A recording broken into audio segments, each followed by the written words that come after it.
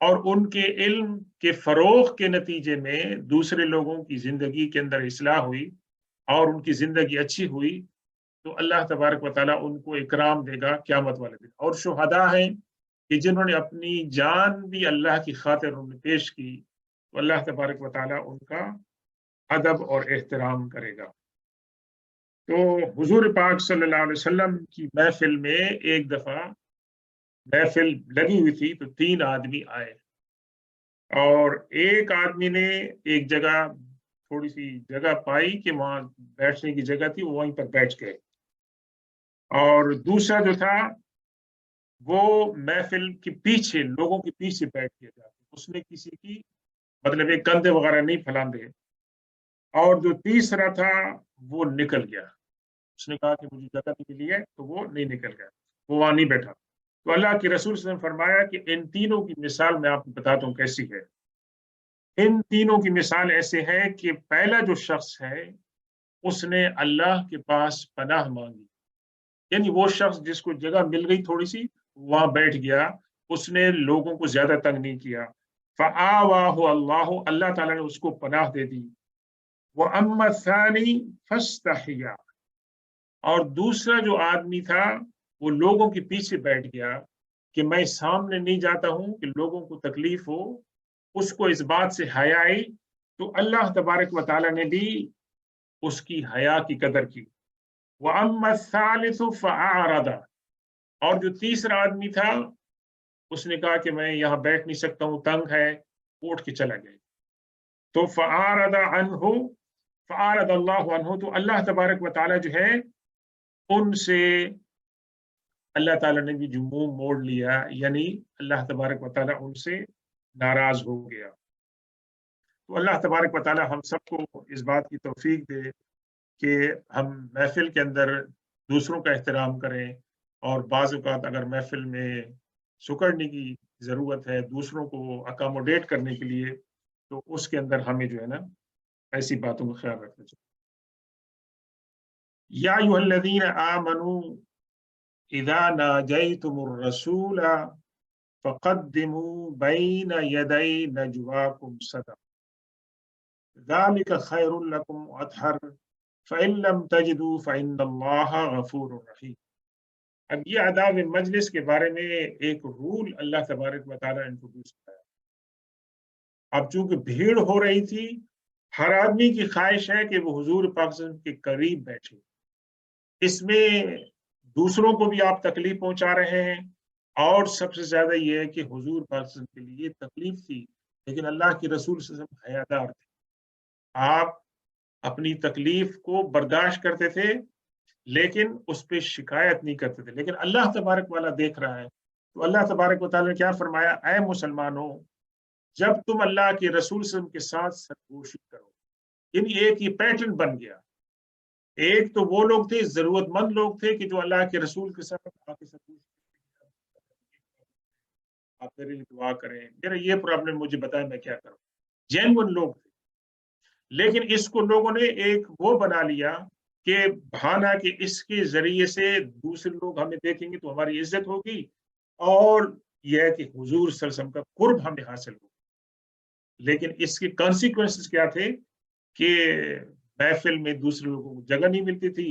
اور اللہ کے رسول صلی اللہ علیہ وسلم کو تکلیف ہو رہی تھی۔ تو اللہ نے کیا فرمایا، اے ایمان والو جب تم اللہ کے رسول صلی اللہ علیہ وسلم کے ساتھ سرگوشی کرنا چاہو تو سرگوشی کرنے سے پہلے کوئی چیز بطور چیریٹی کی پیش کرو، کچھ صدقہ اور خیرات کرو، یہ یعنی اللہ تبارک و تعالیٰ نے ایک قانون ان کے درمیان متعارف کرایا۔ تو اب ظاہر ہے کہ جو لوگ جینونی جن کی ضرورت ہوگی تو وہ لوگ آئیں گے،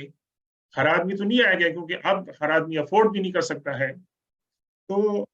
اللہ نے یہ فرمایا ذالک خیر لکم واطہر، یہ تمہارے لیے بہتر ہے اور زیادہ پاکیزگی کا اس کے اندر مظاہرہ ہے۔ فإن لم تجدوا فإن اللہ غفور رحیم، اگر تم لوگ افورڈ نہیں کر سکتے ہو یہ چیریٹی نذرانہ، تو اللہ تبارک و تعالیٰ جو ہے وہ معاف فرمانے والا ہے۔ اشفقتم ان تقدموا بین یدی نجواکم صدقات فَإِذْ لَمْ تَفْعَلُوا وَتَابَ اللَّهُ عَلَيْكُمْ فَأَقِيمُوا الصَّلَاةَ وَآتُوا الزَّكَاةَ وَأَطِيعُوا اللَّهَ وَرَسُولَهُ وَاللَّهُ خَبِيرٌ بِمَا تَعْمَلُونَ۔ کیا تم اس بات سے بھی گھبراتے ہو اور ڈرتے ہو کہ اپنے جو رسول اللہ کے ساتھ جو سرگوشیاں ہیں اس سے پہلے تم کوئی صدقات کوئی چیریٹی پیش کر سکتے ہو؟ کیا تمہارے پاس اس کی بھی گنجائش نہیں ہے؟ نہیں، اگر تم لوگ یہ نہ کر سکو، وتاب اللہ علیکم، اور اللہ تبارک و تعالیٰ تمہارے اوپر توجہ فرمائے اور توبہ فرمائے۔ تو دیکھیں پہلی جو آیت ہے، آیت نمبر 12 کے اندر تو یہ رول انٹروڈیوس کرایا جا رہا ہے، آیت نمبر 13 کے اندر یہ رول منسوخ کیا جا رہا ہے۔ یعنی بعض جواب میں آتا ہے کہ یہ قانون ایک دن کے لیے تھا، صبح تھا پھر شام کو ایبروگیشن ہو گیا۔ بعض روایت میں آیا کہ اس میں اندر 4-5 دن لگے، ہفتہ لگا، 10 دن لگے۔ لیکن دیکھیں آپ آیتوں کے درمیان آیتوں کے نزول میں زیادہ گیپ نہیں ہے، تو یہ آیتوں بعض اوقات تو کچھ آیتیں ابتدا میں کہیں پر لکھی ہوئی ہیں، بعض میں اس کی منسوخی کئی آیات کے بعد ہوتی ہے، اور یہی بات آپ کو حدیث میں ملتی ہے کہ اللہ کے رسول صلی اللہ علیہ وسلم نے ایک بات فرمائی اور اس کے بعد اس کو منسوخ فرما دیا۔ تو یہ آیت نمبر 13 کے اندر تو 12 کے اندر تو اللہ تبارک تعالیٰ نے یہ معاملہ انٹروڈیوس فرمایا، لیکن پھر اللہ تبارک و تعالیٰ نے اس کو منسوخ فرما دیا کہ اس سے مطلب مراد یہ نہیں تھی کہ مسلمانوں کے اوپر یا جو سرگوشی میں تنہائی میں رازداری میں بات کرنا چاہتے ہیں ان کے اوپر کوئی مشقت کوئی تکلیف جو ہے وہ ڈالی جائے۔ تو اللہ نے فرما دیا اگر تم نہیں کر سکتے ہو، اللہ تعالیٰ تمہارے اوپر اس عاجزی کو قبول فرمائے گا اور تمہاری توبہ کو قبول فرمائے گا۔ فَأَقِیمُوا الصَّلَاةَ، تو تمہارا کام کیا، مین کام کیا ہے کہ تم نماز کو قائم کرو، آتوا الزکاۃ، زکوٰۃ کو ادا کرو، وَأَطِیعُوا اللَّهَ وَرَسُولَهُ، اللہ اور اس کے رسول کی پیروی کرو، وَاللَّهُ خَبِیرٌ بِمَا تَعْمَلُونَ، اللہ تعالیٰ جانتا ہے تم لوگ کیا کرتے ہیں۔ یعنی مقصد اللہ تبارک و تعالیٰ کا یہ نہیں تھا کہ تمہیں تکلیف کے اندر ڈالا جائے، اور یہ کہ جو لوگ کی حضور صلی اللہ علیہ وسلم کے پاس قریب ہوتے ہیں، رازداری میں باتیں کرتے ہیں، کسی کو یہ اسمپشن نہیں ہونی چاہیے کہ ان کا مقام بڑا ہے۔ اصل جو بات ہے وہ یہ ہے کہ نماز کو قائم کرنا، زکوٰۃ کو ادا کرنا، اللہ اور اس کے رسول صلی اللہ علیہ وسلم کی پیروی کرنا، یہ باتیں زیادہ اہم ہیں، اور اللہ تعالیٰ دلوں کے حال کو جانتا ہے، وہ بہتر جانتا ہے کہ کون اخلاص کے ساتھ اللہ کے رسول صلی اللہ علیہ وسلم کی پیروی کر رہا ہے اور کون نہیں کر رہا ہے۔ تو اس آیت میں جو پرانا جو پہلا جو مطلب ہے کہ قانون تھا، اللہ تبارک و تعالیٰ نے اس کو منسوخ کر دیا۔ اس کے اندر چند ایک باتیں اور ہیں، انشاءاللہ ہم اس کو آئندہ کے درس میں باتیں کریں گے۔ تو یہ آیت نمبر 13 سورہ مجادلہ کی ہے، اس کے اوپر ہم کنکلوڈ کرتے ہیں۔ اللہ تبارک و تعالیٰ سے دعا ہے کہ آج ہم نے جن آیات کا مطالعہ کیا ہے ان کا ترجمہ اور تشریح ہوئی، اللہ تعالیٰ ہماری طرف سے اس کو قبول فرمائے، ہمارے پڑھنے کو اور سننے کو، اور اللہ تعالیٰ ہمیں ان پر باتوں پر غور و فکر کرنے کی توفیق عطا فرمائے اور ان پر عمل کرنے کی توفیق عطا فرمائے۔ سبحان ربک رب العزت عما یصفون وسلام علی المرسلین والحمد للہ رب العالمین،